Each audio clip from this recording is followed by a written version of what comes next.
नमस्ते genius, myself Alka and welcome to our excellence family. चलिए friend, start करते हैं हमारी आज की वीडियो, जिसमें हम जानेंगे उत्पादन लागत का अर्थ एवं इसके प्रकार के बारे में। ठीक है फ्रेंड्स, तो उत्पादन क्या होता है? हर एक वह वस्तु, चाहे वो हमारे खाने से संबंधित हो, पीने से संबंधित हो, है ना, कौन सी भी वस्तु हो या पहनने से संबंधित हो, वो क्या है? उत्पादित तो है। आज मेरे पास जैसे ये पेन है, तो ये भी क्या है? एक उत्पादन है। ठीक है, तो उत्पादन का मतलब तो हमें समझ में आ गया। ठीक है, कि मनुष्य द्वारा प्रकृति के जो अनिर्मित पदार्थ है उन्हें निर्मित करना, जो कच्चा माल है, जो रॉ मटेरियल है, उसे फिनिश गुड में कन्वर्ट करना उत्पादन कहलाता है। अब आता है लागत का अर्थ। तो लागत मतलब होता है कि जो रॉ मटेरियल था, हमें प्रकृति द्वारा जो कच्चा माल मिला, जो अनिर्मित माल मिला है, तो मनुष्य ने उसे निर्मित किया, मतलब उसे एक रूप दिया। तो उसे एक रूप देने में उसके जो खर्चे आते हैं, वो खर्चे क्या होते हैं? लागत होते हैं। तो उत्पादन लागत का अर्थ होता है किसी वस्तु का उत्पादन करने में जो खर्चे आते हैं, उन खर्चे को उत्पादन लागत कहते हैं। आप इस तरीके से भी उत्पादन लागत का अर्थ बता सकते हो, या फिर हमने यहाँ पर कुछ 2 लाइन लिखी है, उस जरिए भी आप बता सकते हो। तो आप ये भी लिख सकते हो कि लागत का आशय उत्पादन के साधनों पर खर्च की गई कुल मौद्रिक राशि। उत्पादन के साधन जैसे भूमि, श्रम, पूंजी, साज, संगठन, ये है, तो इस पर खर्च की गई मौद्रिक राशि स्वामी द्वारा अपनी ओर से लगाए गए साधन का मूल्य एवं सामान्य लाभ के योग से है। यहाँ 3 बातों को उत्पादन में शामिल किया। एक तो मौद्रिक राशि को, एक स्वामी द्वारा लगाए गए साधन का मूल्य, जिससे स्वामी अपने पास से पूंजी लगाता है। ठीक है, और हो सकता है वह वस्तु को उत्पादन करने के लिए कारखाना भवन की स्थापना न करते हुए अपने खुद के ही घर में इस काम को संचालित करे, अगर उसका घर बड़ा हो तो। ये सारे साधन। एंड थर्ड है सामान्य लाभ के योग से। हर एक व्यक्ति कॉस्ट में अपना प्रॉफिट भी ऐड करता है। तो कुल मिला के हम बोलेंगे कि वस्तु का उत्पादन करने में जो सारी लागत आती है उसे उत्पादन लागत कहते हैं। या फिर आप इस तरीके से लिख सकते हो कि लागत का आशय है उत्पादन के साधनों पर खर्च की गई मौद्रिक राशि स्वामी द्वारा लगाए गए साधन एवं लाभ के योग से होता है। ठीक, अब हम देखेंगे इसके प्रकार। तो इसके यहाँ पर देखो 2 प्रकार बताए गए हैं।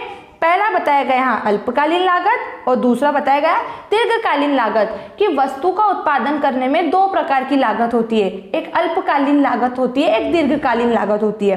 फिर इस अल्पकालीन और दीर्घकालीन लागत को वापस से विभागों में बांट दिया गया। ठीक है, मतलब कि ये अल्पकालीन लागत भी अलग अलग प्रकार की होती है और दीर्घकालीन लागत भी अलग प्रकार की होती है। तो अल्पकालीन लागत में 3 लागत शामिल है, कुल लागत, सीमांत लागत और औसत लागत। फिर कुल लागत में 2 लागत शामिल है, स्थिर लागत, परिवर्तनशील लागत। सीमांत लागत सिंगल है। औसत लागत में औसत स्थिर लागत, औसत परिवर्तनशील लागत और औसत कुल लागत है। इसी तरीके से दीर्घकालीन लागत में दीर्घकालीन औसत लागत है और दीर्घकालीन सीमांत लागत है। तो हम एक एक करके दोनों लागत को पढ़ेंगे। फर्स्ट हम अल्पकालीन लागत को जानेंगे और इसके प्रकार को जानते हैं। ठीक है, तो अल्पकालीन लागत, इसमें क्या बताया है इसने बताया है अल्पकालीन समय अवधि में केवल परिवर्तित साधनों को परिवर्तित किया जा सकता है, स्थिर साधनों को नहीं। अतः परिवर्तित साधनों की लागत अल्पकालीन लागत कहलाती है। देखो, अल्पकाल क्या होता है? एक ऐसी समय अवधि होती है जिसमें वस्तु का उत्पादन करने के लिए हमारे पास कम समय होता है। ठीक है, तो हर एक वस्तु का उत्पादन तो स्थिर और परिवर्तित मतलब परिवर्तनशील दोनों साधनों के माध्यम से होता है। ठीक है, जैसे भूमि स्थिर साधन है, श्रम, पूंजी, ये सब क्या है? परिवर्तनशील साधन है। तो श्रम के माध्यम से भी उत्पादन हो रहा है और भूमि के माध्यम से भी। तो अल्पकाल में क्या होता है? इतना कम समय होता है कि हम क्या कर सकते हैं? नवीन मशीनों की स्थापना नहीं कर सकते, कम समय में नए कारखाने भवन की स्थापना नहीं कर सकते। तो ऐसी कंडीशन में जो परिवर्तनशील साधन है, श्रमिक की संख्या हम बढ़ा देते। जैसे 10 श्रमिक काम कर रहे थे, अब 20 श्रमिक बढ़ा देते हम, तो हमारे पास 30 श्रमिक हो जाएंगे काम करने के लिए। पहले कम पैसा लग रहा था, अब अधिक पूंजी लगा के हम क्या कर रहे हैं? वस्तु का उत्पादन बढ़ा रहे हैं। तो जब हम परिवर्तनशील साधनों के माध्यम से किसी वस्तु का उत्पादन करते हैं, तो उस उत्पादन में आने वाली लागत को अल्पकालीन लागत कहा जाता है। ठीक है फ्रेंड्स, अब इस अल्पकालीन लागत को 3 भागों में बांटा गया था। कुल लागत, ठीक है, फिर कुल लागत, सीमांत लागत और औसत लागत। तो अब हम फर्स्ट पढ़ रहे हैं कुल लागत, जिसे वापस से दो भागों में बांटा गया, लेकिन उससे पहले कुल लागत का अर्थ देखते हैं। तो लिखा है किसी फर्म को उत्पादन की एक निश्चित मात्रा उत्पादित करने के लिए जो कुल व्यय करना पड़ता है उसे फर्म की कुल लागत कहा जाता है। अतः उत्पादन में वृद्धि के साथ साथ कुल लागतों में भी वृद्धि हो जाती है और इन लागतों में दो प्रकार की लागत शामिल की जाती है। कोई भी फर्म है किसी वस्तु का उत्पादन करती है, ठीक है, तो उत्पादन करने में उसे जो सारे खर्चे आते हैं, स्थिर और परिवर्तनशील दोनों साधनों के माध्यम से वो उत्पादन कर रही है। तो इन दोनों साधनों के माध्यम से उत्पादन करने पर जो खर्चे आते हैं, खर्चे मतलब कि जैसे कच्चा माल खरीदना, ठीक है, जो भी उसके खर्चे होते हैं, ये सब कुल लागत में आ गए। कुल लागत को दो भागों में बांटा गया, स्थिर लागत जिसे पूरक या बंधी लागत के नाम से भी जाना जाता है। याद रखना, पूरक या बंधी लागत को ही स्थिर लागत कहते हैं। परिवर्तनशील लागत जिसे हम परिवर्तित लागत भी कहते हैं। और कुल लागत का यहाँ फॉर्मूला दे दिया है कि कुल लागत बराबर होता है स्थिर लागत प्लस परिवर्तनशील लागत, ठीक है। अब स्थिर लागत का अर्थ देखो। स्थिर लागत के अर्थ में लिखा है ऐसी लागतें जिनमें उत्पादन की मात्रा में परिवर्तन होने से परिवर्तन नहीं होता, स्थिर लागतें कहलाती है। इन लागतों को तब भी वहन किया जाता है जब उत्पादन शून्य हो जाता है, जैसे बीमा शुल्क, मशीनों का घिसावट व्यय, व्यवसायिक कर, लाइसेंस फीस आदि। एक फर्म की स्थिर लागत वह लागत है जो उत्पादन की मात्रा के अनुसार परिवर्तित नहीं होती। स्थिर लागत का मतलब है कि एक ऐसी लागत जिस पर उत्पादन का कोई प्रभाव नहीं पड़ता। अगर आप किसी वस्तु का उत्पादन नहीं कर रहे हो तो भी आपको वो लागत वहन करनी है, ठीक है। और अगर आप वस्तु का उत्पादन कर रहे हो, जैसे 1 इकाई बनाई है तो भी उसकी रेट फिक्स है और 10 इकाई बनाई है तो भी उसकी रेट फिक्स है। अब एक एग्जाम्पल से ले लेते हैं, जैसे यहाँ पे बहुत से एग्जाम्पल दिए हैं कि बीमा शुल्क। अब बीमा की जो किस्त है, ठीक है, चाहे 1 महीने वाली आती हो या 3 महीने वाली आती हो या 6 महीने वाली आती हो, जो भी होती हो, तो वो क्या है, आपको पे करनी ही है, चाहे आपके पास पैसा हो या ना हो, लेकिन आपको बीमा शुल्क अगर रूल्स है तो आपको उसे देना ही पड़ेगा। तो हम यहाँ पर एक एग्जाम्पल ले लेते हैं, जैसे कि कोई एक मशीन है। अब हमारे पास एक खेत है जहां पर फसल है, तो हमें फसल की कटाई के लिए एक मशीन लेकर आते हैं। तो अब उस मशीन का एक दिन का किराया है 1000 रुपये, ठीक है। अब हमने क्या करा, मशीन लेकर आ गए, लेकिन उस दिन हमने क्या करी, कटाई नहीं करी, तो हमें उस दिन का उसका 1000 किराया देना है। मतलब उत्पादन लागत का कोई प्रभाव नहीं पड़ता, हमें वो लागत वहन ही करनी है। आपने उस मशीन का उपयोग नहीं किया लेकिन आपको 1000 रुपये देना है। फिर आपने उस मशीन को 1 घंटे चलाया है तो भी 1000 रुपये देना, और आपने उस मशीन को 10 घंटे चलाया है तो भी आपको 1000 रुपये देना है। तो उत्पादन की मात्रा को कोई प्रभाव नहीं पड़ता, उसका किराया हमेशा फिक्स ही रहता है, ठीक है। फिर अगला देखो, परिवर्तनशील लागत। ऐसी लागतें जो उत्पादन की मात्रा में परिवर्तन होने से परिवर्तित हो जाती है। जैसे उत्पादन बढ़ता है तो ये लागतें भी बढ़ जाती है, और जैसे जैसे उत्पादन कम होता है तो ये लागतें भी कम हो जाती है। एवं जब उत्पादन शून्य होता है तो ये लागतें भी शून्य हो जाती है। इन लागतों को प्रत्यक्ष लागत भी कहा जाता है। उदाहरण के रूप में बताया, कच्चे माल की लागत, अस्थायी कर्मचारियों की मजदूरी, बिजली का खर्च, परिवहन लागत, उत्पादन कर, बिक्री कर आदि, ठीक है। बिजली का खर्च, जैसे कारखाना है, अगर आप वस्तु का प्रोडक्शन कर रहे हो, ठीक है, जितनी देर आप काम करते हो, अगर आप 24 घंटे में से 16 घंटे अगर काम करते हो तो 16 घंटे जो एक्सपेंसेस आएगा वो अलग आएगा। कभी वो बिजली का बिल 16 घंटे का अलग बनेगा, कभी आप 8 घंटे काम करते हो तो 8 घंटे का अलग बनेगा, और कभी आप कारखाना उस दिन के लिए बंद करते हो तो उस दिन कोई यूनिट्स नहीं बनती। तो परिवर्तनशील लागत ऐसी लागत होती है जो कि बदलती रहती है। अगर उत्पादन शून्य हो जाता है, अगर आप कोई उत्पादन नहीं करते हो तो आपको लागत वहन नहीं करना पड़ती, है ना। जैसे कि श्रमिकों का एग्जांपल ले लेते हैं, ठीक है। अगर एक फैक्ट्री है, ठीक है, इस फैक्ट्री में 100 यूनिट्स डेली बनती है, ठीक है। अब क्या हुआ, एक दिन एक भी यूनिट नहीं बनी है, ठीक है। या फिर हो सकता है ये फैक्ट्री में जो 100 यूनिट्स बनाने के लिए जो सारे कर्मचारी आते हैं, तो हम क्या करते हैं, आप फैक्ट्री में काम करना ही बंद कर देते हैं। तो जब हमने क्या करा, फैक्ट्री में काम करना बंद कर दिया तो हमारी लागत कैसी है, शून्य, कर्मचारी को पैसा ही देना। तो उत्पादन लागत शून्य होने पर परिवर्तनशील लागत भी शून्य हो जाती है। उत्पादन लागत, जैसे हम 100 यूनिट्स बना रहे थे तो हमारे पास खर्चे आ रहे थे, अब हमने प्रोडक्शन करना ही बंद कर दिया, मतलब हम कुछ भी नहीं बना रहे हैं तो हमारे खर्चे भी कुछ भी नहीं आ रहे हैं। फिर हमने क्या करा, वापस से प्रोडक्शन स्टार्ट कर दिया। 100 यूनिट बनाई है तो उसके खर्चे हमारे यहाँ पे मान लो जैसे कि 5000 खर्चा आया। अब हमने प्रोडक्शन और अधिक बढ़ा दिया, 100 की जगह हमने 200 यूनिट का प्रोडक्शन बढ़ा दिया तो हमारे खर्चे और बढ़ जाएंगे। इसकी जगह हम प्रोडक्शन कम करेंगे तो खर्चे कम हो जाएंगे। तो ऐसी लागत जो क्या होती है, बदलती रहती है। उत्पादन की मात्रा का उस पर क्या करता है, प्रभाव पड़ता है। उत्पादन जीरो होगा तो लागत भी जीरो हो जाएगी, उत्पादन बढ़ेगा तो वो लागत भी बढ़ जाएगी, उत्पादन घटेगा तो लागत भी घट जाएगी। जैसे बिजली का बिल आपने ले लिया, ठीक है, श्रमिकों की संख्या आप इसमें ले सकते हो, जितने ज्यादा श्रमिक होंगे उतनी ज्यादा सैलरी देनी पड़ेगी, जितने कम श्रमिक है उतनी कम सैलरी देनी पड़ेगी, और काम बंद कर दोगे तो श्रमिक नहीं होंगे तो सैलरी नहीं देनी पड़ेगी, ऐसे, ठीक है। अस्थायी कर्मचारियों की मजदूरी, ठीक है, अस्थायी क्या है, कच्चे माल की लागत और अस्थायी कर्मचारियों की मजदूरी, हाँ वही अस्थायी कर्मचारियों में सभी श्रमिक आ गए हैं, ठीक है। तो ऐसी लागत, एक स्थायी कर्मचारी होता है, एक अस्थायी। स्थायी मतलब जैसे कि गवर्नमेंट टीचर होते हैं, उन्हें उनकी सैलरी देनी है, जैसे हड़ताल तालाबंदी जैसी भी नौबत आती है तब भी उन्हें उनकी सैलरी मिलती ही है, चाहे देश में कोई भी समस्या आए। और अस्थायी कर्मचारी जो कि प्राइवेट है ना, वो काम पे आया तो पैसा मिला, काम पे नहीं आया तो पैसा नहीं मिला। तो ये हो जाता है स्थिर और परिवर्तनशील लागत का अर्थ, ठीक है। तो कुल लागत, स्थिर लागत और परिवर्तनशील लागत, इसे हम एक तालिका और चित्र से समझेंगे, ठीक है। तो यहाँ पे देखो क्या दी है, बंदी लागत। बंदी लागत को हम पूरक लागत और स्थिर लागत कहते हैं, परिवर्तनशील लागत जिसे परिवर्तित लागत कहते हैं, और कुल लागत, ठीक है। तो हमने पढ़ा था कि कुल लागत, स्थिर लागत और परिवर्तनशील लागत का क्या होती है, जोड़ होती है। तो पहला हमने पढ़ा था स्थिर लागत में कि जब उत्पादन की मात्रा का कोई प्रभाव नहीं पड़ता, जब उत्पादन शून्य होता है तो भी स्थिर लागत हमें वहन करना पड़ती है। आप कोई वस्तु नहीं बना रहे हो तो भी आपको क्या है, उस मशीन का किराया देना है, जो ऊपर एग्जाम्पल हमने लिया था। या फिर आप एक मकान भी ले सकते हो कि हमें किराए के मकान में रहते हैं, अगर हम 20 दिन के लिए बाहर चल जाते हैं तो भी किराएदार को हमें पूरे महीने का पैसा देना ही होता है, ठीक है। तो जब हम मकान में नहीं रह रहे तो भी हमें उसका किराया देना है, जब हम 1 दिन के लिए रहे तो भी 10 रुपये देना है, जब हम 2 दिन के लिए रहे तो भी उसका किराया फिक्स है। तो कुल मिला के स्थिर लागत, उत्पादन कितना ही बढ़ाओ कितना ही घटाओ या शून्य रखो, हमेशा स्थिर ही रहती है। तो जैसे जैसे यहाँ उत्पादन बढ़ता जा रहा है, उत्पादन लागत कैसी है, एक समान है। परिवर्तनशील लागत बदलती रहती है, जब उत्पादन नहीं होता है तो परिवर्तनशील लागत भी शून्य। जब हम काम करना ही हमने बंद कर दिया, कोई काम पे आ ही नहीं रहा तो फिर पैसे किसको देंगे।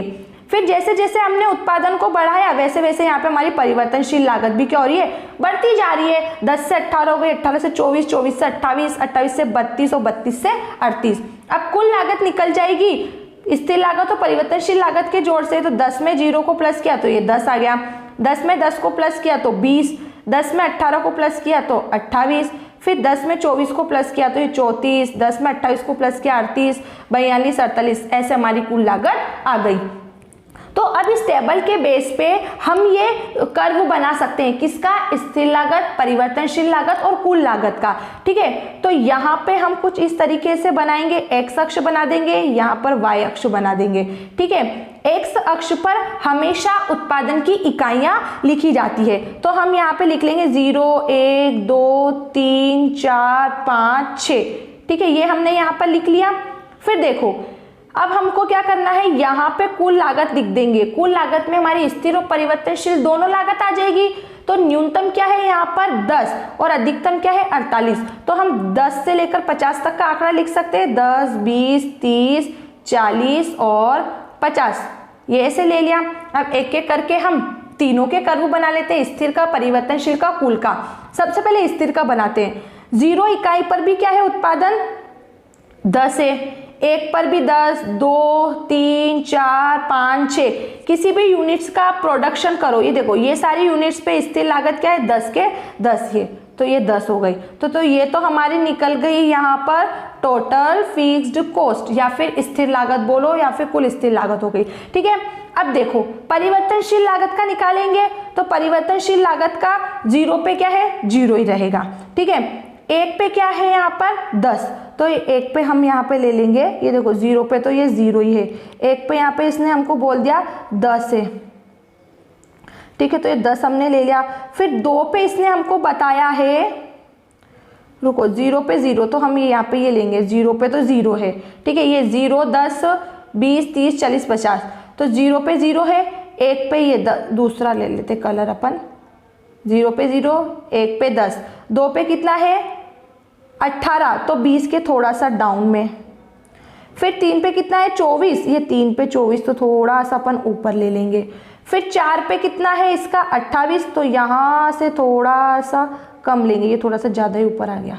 फिर 5 पे है 32, मतलब 30 के थोड़ा सा ऊपर, और 6 पे क्या है 38, मतलब 40 के थोड़े डाउन में। तो ये इस तरीके से किसका निकल गया, परिवर्तनशील लागत का, टोटल वेरिएबल कॉस्ट। अब टोटल कॉस्ट का निकाल लो। टोटल कॉस्ट का क्या है 0 पे 10, तो इसका भी 0 पे 10। फिर निकाल रखा है इसने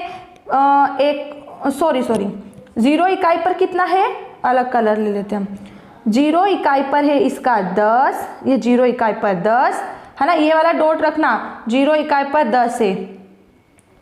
1 पे है इसका 10, इस 1 इकाई पर भी इसका कैसे हो गया, 0 पे 10 है, 0 पे 10 है, 1 इकाई पर है इसका 20, 2 इकाई पर हो गया इसका 28, मतलब हम यहाँ पर लेंगे, ठीक है। 3 इकाई पर हो गया इसका 34, मतलब यहाँ थोड़ा सा ऊपर ले लेते हैं, ये ऐसे आप मान देखते रहना। फिर 4थी इकाई पर है इसका 38 हम 40 से थोड़ा सा डाउन में लेंगे। फिर 5वीं इकाई पर 42 है, 40 से थोड़ा ऊपर, और 50 से थोड़ा 48, तो ये वाला भी हमारा निकल गया।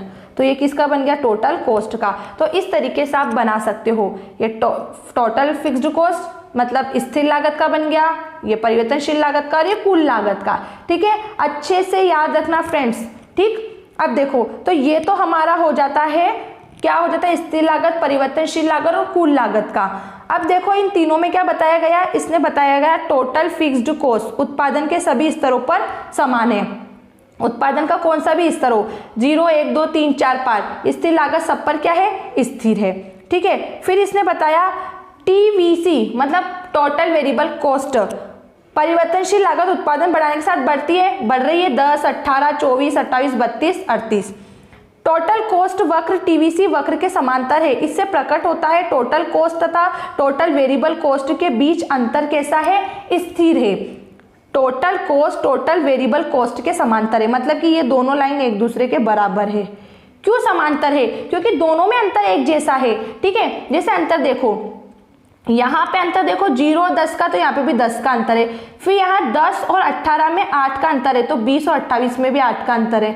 फिर 18 से 24, तो कितना अंतर आ गया, 18 से 24 के बीच में 6 का अंतर आ गया, 18 से 24 में, तो यहाँ पे भी 6 का अंतर, 28 से 29, 30, 31, 32, 33, 34।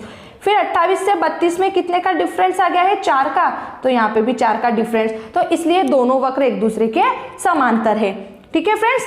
अब अगला हम देखेंगे इसमें सीमांत लागत, इसका दूसरा टाइप है। फर्स्ट टाइप कुल लागत था, जिसमें हमने स्थिर और परिवर्तनशील लागत को पढ़ा। सेकंड हम पढ़ रहे हैं सीमांत लागत।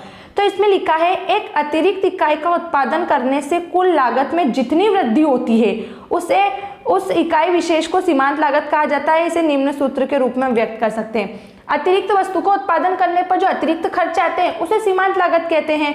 100 यूनिट के प्रोडक्शन में 5000 का खर्चा था, अब 200 यूनिट के प्रोडक्शन में 10,000 का खर्चा आ रहा है, तो इसे हम क्या बोलेंगे, अतिरिक्त लागत। फॉर्मूला दिया है इसका MCN मतलब मार्जिनल कॉस्ट बराबर total cost n minus total cost n-1। यहाँ पर n और n- का अर्थ हम तालिका से देखते हैं। मतलब इसने फॉर्मूला हमें बताया है टोटल मार्जिनल कॉस्ट ज्ञात करने का। जैसे सीमांत लागत में क्या था, पहले एक वस्तु का उत्पादन कर रहे थे तो कितना खर्चा आ रहा था उसका 50, ठीक है। कुल लागत से हम सीमांत लागत निकालेंगे यहाँ, क्योंकि हमारा फॉर्मूला है टोटल कॉस्ट बराबर मार्जिनल कॉस्ट बराबर total cost n minus total cost n-1। मतलब n मतलब यहाँ पे यूनिट्स होती है, नीचे वाली यूनिट में से ऊपर वाली यूनिट को माइनस करना, ठीक है। तो मार्जिनल कॉस्ट जो है वो टोटल कॉस्ट से निकल रही है। एक वस्तु का उत्पादन करा तो 50 खर्च आया, दूसरी वस्तु का उत्पादन किया तो 90, तीसरी का उत्पादन किया तो 120। तो जैसे जैसे वस्तु का उत्पादन कर रहे हैं वैसे वैसे हमारी कुल लागत बढ़ रही है। तो सीमांत लागत है कि अतिरिक्त वस्तु का उत्पादन करने पर अतिरिक्त खर्चे आना, ठीक है। तो यहाँ पे देखो सीमांत लागत कैसे निकल रही है, ठीक है। जैसे ये ले लो 2, इसको आप मान लो n और एक इकाई को मान लो आप 50। तो यहाँ पर हम मानेंगे 40 में से 50 को माइनस करें तो 10। तो जैसे कि यहाँ पे आप देखो ये 50 जो है इसको मान लो आप n, ये 50 जो है इसको मान लो n, और n-1 आप मान लो 50 के ऊपर 0, तो 50 में से 0 को माइनस किया तो आंसर कितना आया, ये 50। अब अगला देखो, 90 में से 50 को माइनस करेंगे तो नीचे वाली संख्या n होती है, ऊपर वाली संख्या n-1 होती है, मतलब सेकंड यूनिट में से फर्स्ट यूनिट को माइनस करना। तो यहाँ पे लिखती हूँ फिर से, total cost n- total cost n-1, total cost n मतलब कि नीचे वाली संख्या 90 माइनस टोटल कॉस्ट n-1, ऊपर वाली संख्या 50, तो आंसर कितना आया, 40। तो ये सीमांत लागत निकल गई। तो इसी तरीके से बाकी के सारी सीमांत लागत भी निकल जाती है कुल लागत से। कुल लागत के आधार पर सीमांत लागत निकलती है, और फिर हमने सीमांत लागत का यहाँ पे कर्व बना लिया। वापस से एक्स अक्ष वाई अक्ष, एक्स अक्ष पर उत्पादन की इकाइयाँ और वाई अक्ष पर सीमांत लागत को लिख दिया। कितनी यूनिट्स का प्रोडक्शन कर रहे हैं हम, 1 2 3 4 5 6, ठीक है। अब न्यूनतम और अधिकतम संख्या देख लो, अधिकतम तो है 50 और न्यूनतम यहाँ पर बता रखी 30, मतलब कि हम क्या करेंगे 10 से ले लेते हैं, 30 40 50 तो लेंगे, 10 20 30 40 50 ही लेंगे ना। तो देखो एक इकाई का उत्पादन करता है तो कितनी आती है सीमांत लागत, 50, ठीक है। दूसरी इकाई का उत्पादन करता है तो सीमांत लागत कितनी है, 40। तीसरी का उत्पादन करने पर भी 30 है और चौथी का उत्पादन करने पर भी 30 है। पांचवी इकाई पर फिर आ जाती है 40 और छठी इकाई पर आ जाती है 50। तो हमारा लागत वक्र, ये हमारी सीमांत लागत कैसी होगी, यू आकृति की। याद रखना सारी लागत वक्र यू आकृति के ही बनेंगे, ठीक। अब थर्ड इसमें पढ़ लेते हैं हम औसत लागत के बारे में। औसत लागत में दिया गया है कि उत्पादन लागत में उत्पादित इकाइयों का भाग देने पर प्राप्त होने वाली लागत औसत लागत कहलाती है। जितनी भी उत्पादन लागत है, स्थिर और परिवर्तनशील दोनों साधनों को मिला के जो उत्पादन लागत आती है उसमें हम बनाई गई इकाइयों का भाग दे देंगे तो प्राप्त होने वाली लागत हमारी औसत लागत हो जाएगी। जैसे कि हम यहाँ पर लेते हैं कि 40 हमारी उत्पादन लागत है। अब 40 उत्पादन लागत हमारी किससे आई है, 2 इकाइयों का उत्पादन करने से। तो यहाँ पे औसत कितना आ जाएगा हमारा, 20, 2 दूनी 4, तो 20 क्या हो गया, एवरेज। कि जितना भी उत्पादन होता है और उत्पादन करने की जो लागत है, जो खर्चा है, तो हमारे यहाँ पे 40 खर्चा था, 40 खर्चा कितनी इकाइयों का उत्पादन करने से आया, 2 इकाइयों का उत्पादन करने से। तो एवरेज कैसे निकलेगा, 2 इकाइयों का भाग दे दो 40 में तो हमारा एवरेज निकल जाएगा, ठीक है। इस बात को आगे हम टेबल से समझेंगे। सूत्र यही लिखा है क्या, कि औसत लागत बराबर होता है उत्पादन लागत बटे उत्पादित इकाइयाँ। तो हमने उत्पादन लागत यहाँ पे क्या लिख ली, 40, और उत्पादित इकाइयाँ 2 ले ली। अब ये कितने प्रकार की होती है फ्रेंड्स, 3 प्रकार की होती है। कौन कौन सी, औसत स्थिर, औसत परिवर्तन और औसत कुल। तो फर्स्ट हम पढ़ेंगे यहाँ पर औसत स्थिर लागत। औसत स्थिर लागत वह लागत होती है जिसमें कुल स्थिर लागत में फर्म के कुल उत्पादन की मात्रा से भाग देने पर प्राप्त होने वाली लागत औसत स्थिर लागत कहलाती है। मतलब कि क्या बोल रहा है, कुल स्थिर लागत है, कुल स्थिर लागत है, उसमें उत्पादित इकाइयों का भाग देने पर प्राप्त होने वाली लागत औसत स्थिर लागत है, ठीक है। तो यहाँ पर उत्पादक नहीं आएगा, उत्पादन की मात्रा आएगी। फॉर्मूले से देख लो आप, तो कुल स्थिर लागत है, उसमें उत्पादन की मात्रा का भाग देने पर जो लागत आएगी वो औसत स्थिर लागत हो गई, ठीक है। ये देखो चित्र में देखो, कुल स्थिर लागत हमने पढ़ा था हमेशा फिक्स रहती है, चाहे उत्पादन 0 होगा तो भी लागत वहन करनी है। मशीन का किराया 500 रुपये था तो 500 में देना ही है, चाहे हमने मशीन से काम किया हो या ना किया हो। मशीन से 1 घंटे काम किया तो भी 500 रुपये देना, मशीन से 6 घंटे काम किया तो भी 500 रुपये देना। तो ये जो हमारी कुल स्थिर लागत जो है यहाँ पर सभी इकाइयों पर एक समान है। तो इस समान लागत पर उत्पादित इकाइयों का भाग देने पर प्राप्त होने लागत औसत स्थिर लागत कहलाती है। जैसे 500 में 0 का भाग देंगे तो यहाँ पे तो कुछ भी नहीं आएगा, 0।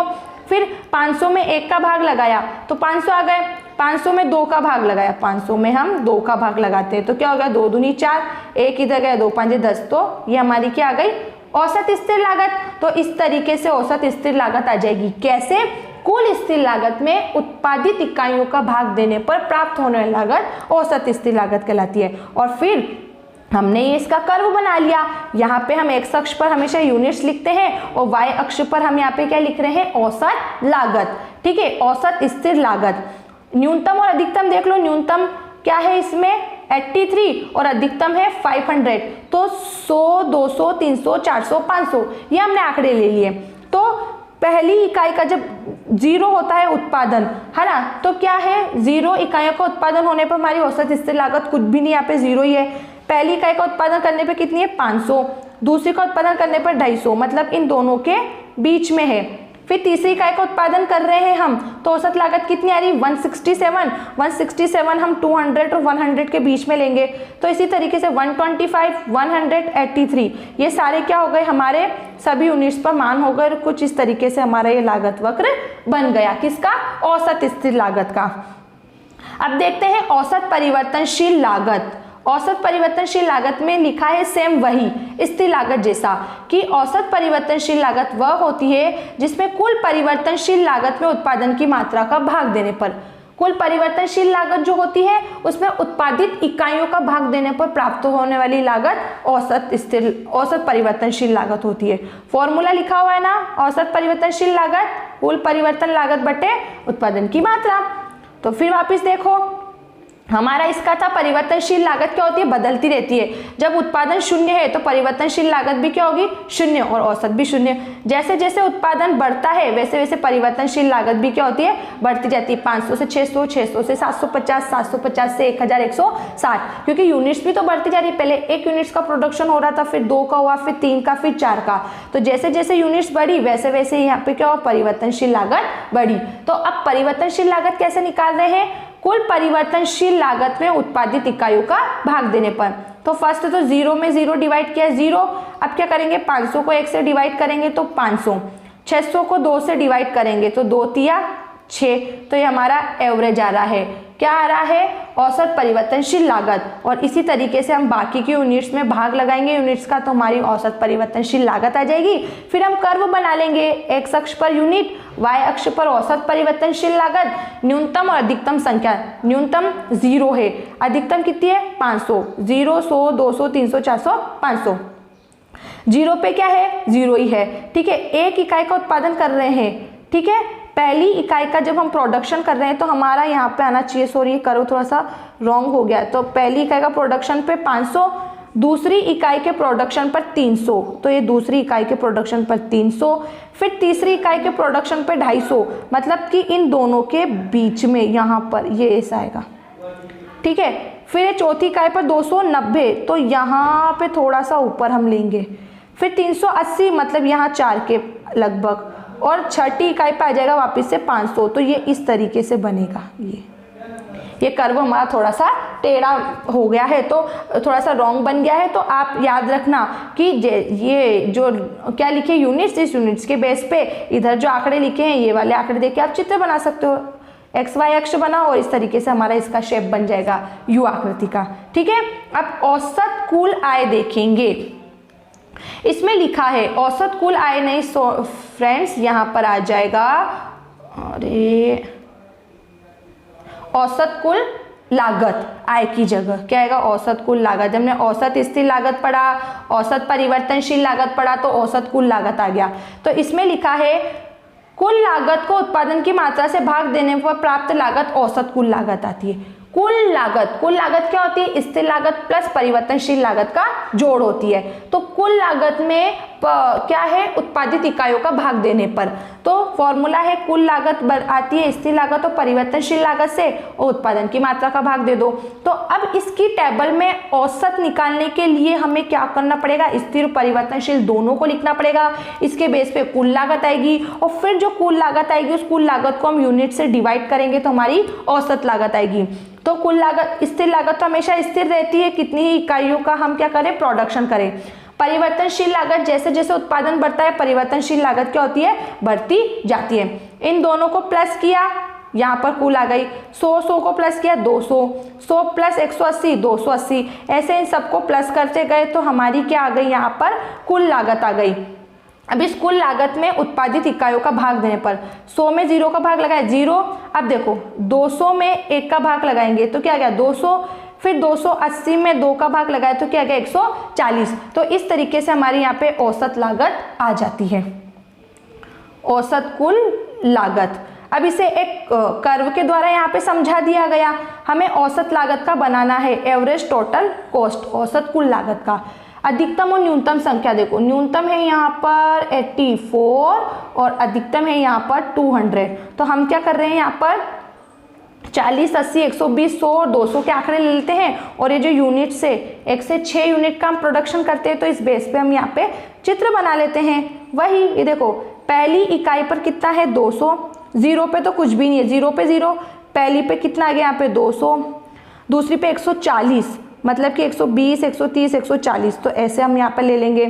फिर तीसरी पे कितना आ रहा है यहाँ पर 113, 113 यहाँ पर 100 से थोड़ा सा हम ऊपर ले लेंगे, है ना। तो फिर यहाँ पे ये कर्व भी थोड़ा सा डिसमिस हो गया, मतलब कि पॉइंट्स, ये कर्व तो इसी शेप का बनेगा, बट आप क्या करना है, इनको यूनिट्स को सही लेके और सही तरीके से बनाना। यहाँ पे जैसे आप लिख लोगे ना 40, 80, 120, 100 और फिर 200, तो यूनिट्स 1, 2, 3, 4, 5, 6, तो पहली पे देखो, पहली इकाई पर कितना है 200, तो डायरेक्ट आपका 200 यहाँ आएगा।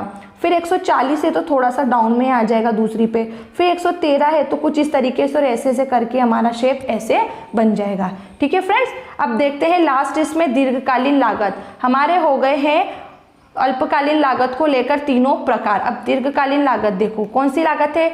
दीर्घकालीन वह समयावधि होती है जिसमें उत्पादक प्रत्येक उत्पत्ति के साधन को इच्छानुसार एवं आवश्यकता अनुसार परिवर्तित कर सकता है। दीर्घकाल में उत्पत्ति का प्रत्येक साधन परिवर्तनशील होता है तथा कोई साधन स्थिर नहीं होता। दीर्घकाल वह समयावधि होती है जब उत्पादक के पास बहुत ज्यादा समय होता है, वह स्थिर और परिवर्तनशील दोनों साधनों के माध्यम से उत्पादन को घटा बढ़ा सकता है। यह दो प्रकार की होती है। कौन कौन सी? दीर्घकालीन औसत लागत, दीर्घकालीन सीमांत लागत। दीर्घकालीन औसत लागत, दीर्घकालीन औसत लागत वक्र दीर्घकालीन कुल लागत वक्र की सहायता से उत्पन्न होता है, जिसे निम्न सूत्र द्वारा हम ज्ञात कर सकते हैं। सूत्र है LSC बराबर LTC बटे Q। LSC का मतलब है यहाँ पे लॉन्ग टर्म एवरेज कॉस्ट और LTC का मतलब है लॉन्ग टर्म टोटल कॉस्ट और Q मतलब है क्वांटिटी। लिखा है दीर्घकालीन औसत लागत, दीर्घकालीन कुल लागत और उत्पादन की मात्रा। ठीक है, दीर्घकालीन औसत लागत वक्र उत्पादन की विभिन्न उत्पादन मात्राओं की न्यूनतम संभव औसत लागत को व्यक्त करती है। ठीक है, एंड दीर्घकालीन सीमांत लागत क्या है? उत्पादित इकाइयों में एक इकाई बढ़ाने से कुल लागत में जो वृद्धि हो जाती है वह सीमांत लागत कहलाती है। दीर्घकालीन सीमांत लागत 10 इकाइयों का उत्पादन कर रहे थे, अब 20 का करने लगे तो यूनिट्स बढ़ाई तो खर्चे भी बढ़े, तो दीर्घकालीन सीमांत लागत। वस्तुतः दीर्घकालीन सीमांत लागत और अल्पकालीन सीमांत लागत में कोई मौलिक अंतर नहीं है, दोनों वक्र यू आकृति के होते हैं। हम लागत से संबंधित जितने भी वक्र बनाते हैं वो सभी वक्र यू आकृति के बनते हैं। क्यों बनते हैं? क्योंकि फर्म को आंतरिक बचत होती है। तो यहाँ पे हमारा टॉपिक क्लियर हो जाता है उत्पादन लागत का अर्थ और प्रकार को लेकर। अब अगर आपको फिर भी कोई पॉइंट में डाउट होता है तो डाउट को कमेंट्स बॉक्स में लिखकर दूर करना है। ठीक है friends, thanks for watching this video, bye bye.